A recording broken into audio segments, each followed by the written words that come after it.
बच्चों, आज हम पाठ पढ़ेंगे वैश्वीकरण और भारतीय अर्थव्यवस्था। तो हम पढ़ेंगे ग्लोबलाइजेशन यानी वैश्वीकरण के बारे में। So what is globalisation? वैश्वीकरण क्या होता है? तो इसके लिए हम कुछ उदाहरण लेंगे। उदाहरण के जरिए हम समझेंगे कि वैश्वीकरण क्या होता है।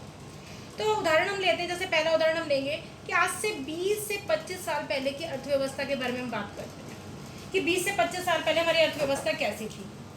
तो हम एग्जांपल लेते हैं, हमारी मार्केट देखते हैं जिसमें हम पहले हमारे किस किस ब्रांड के टीवी होते थे।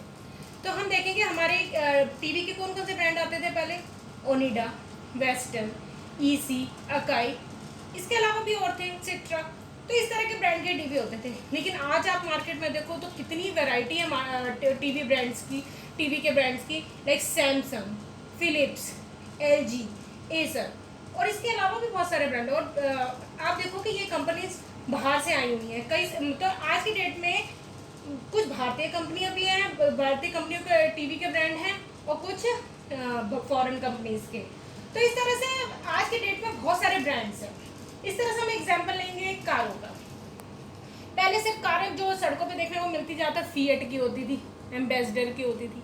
और आज आप देखोगे किस किस तरह की कारें होती हैं। Swift, i10, i20, Scorpio, Innova और इसके अलावा भी बहुत सारी कारें आप देखोगे सड़कों पे दौड़ती है। ठीक है।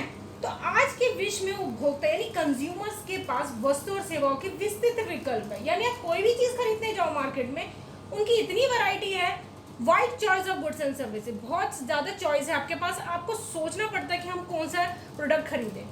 और जबकि ये चॉइस आपके पास पहले सीमित होती थी, लिमिटेड होती थी, आपको समझ ही नहीं आता था। पहले आपको मतलब लिमिटेड होती थी। आज की डेट में आपको सोचना पड़ता है कि हमें किस ब्रांड का प्रोडक्ट ले, क्योंकि इतनी चॉइस है आपके पास। Latest models of digital camera, mobile phone, television, तो इन सब के नवीनतम मॉडल है और नए नए मॉडल दिन आते जा रहे हैं, लॉन्च होते रहे। ठीक है। तो आज भारतीय विश्व की लगभग सभी शीर्ष कंपनियों द्वारा निर्मित कारें खरीद रहे हैं। तो आज हम क्या कर रहे हैं कि हम जो बना रहे हैं वो बना रहे हैं, लेकिन हम दूसरे देशों से भी उनके अच्छी कंपनियों से जो बड़ी बड़ी कंपनियां जो कारें बना रही है या कुछ और भी प्रोडक्ट बना रही है, हम उनसे खरीद रहे हैं। तो इसी प्रकार की तीव्र वृद्धि दूसरे वस्तुओं के ब्रांडों में भी देखी जा रही है। खाली कारों नहीं, चाहे फोन हो या कोई भी प्रोडक्ट लो आप, तो सबकी वस्तु इतने ब्रांड्स मार्केट में आ रहे हैं कि आपको सोचना पड़ता है हम किस ब्रांड में जाएं। तो इस तरह से कुछ ही वर्षों में हमारा बाजार पूर्णतः परिवर्तित हो गया, यानी बदलाव आ गया है। Market has change, transformed in a matter of years. Our markets has been transform. इतना बदलाव आ गया। अब हम सोचें कि ऐसा बदलाव क्यों आया। सोचो भी कि ऐसा बदलाव क्यों आया। इसके पीछे कारण है ग्लोबलाइजेशन यानी वैश्वीकरण। तो अब आप सोचोगे वैश्वीकरण होता क्या। हम इतनी बात करें कि इतना सब कुछ हुआ, मार्केट्स में इतना बदलाव आया, इतना प्रोडक्ट्स मार्केट में आ रहे हैं, तो ये हम कह रहे हैं ग्लोबलाइजेशन की वजह से हुआ। तो ग्लोबलाइजेशन होता क्या है? तो ग्लोबलाइजेशन का मतलब होता है जब संसार के अलग अलग देशों का पारस्परिक जुड़ाव होता है, यानी वो आपस में इंटरलिंक्ड होते हैं। ठीक है। तो पारस्परिक जुड़ाव होता है। तो वो जुड़ाव कैसे आएगा? जब आप विदेशी व्यापार के जरिए यानी फॉरेन ट्रेड, जब आप एक दूसरे से, वो आपसे खरीदेंगे, दूसरे देश आपसे खरीदेंगे और हम उनसे खरीदेंगे, तो इस तरह से फॉरेन ट्रेड होगा। कम्युनिकेशंस के थ्रू, इंटरनेट, टेलीविजन, ये विदेशी निवेश, फॉरेन इन्वेस्टमेंट, कुछ बाहर की कंपनीज आकर हमारे देश में आकर इन्वेस्ट करते हैं। तो इसके जरिए क्या होता है? जुड़ाव होता है, एक पारस्परिक, एक इंटरलिंकेज बनती है।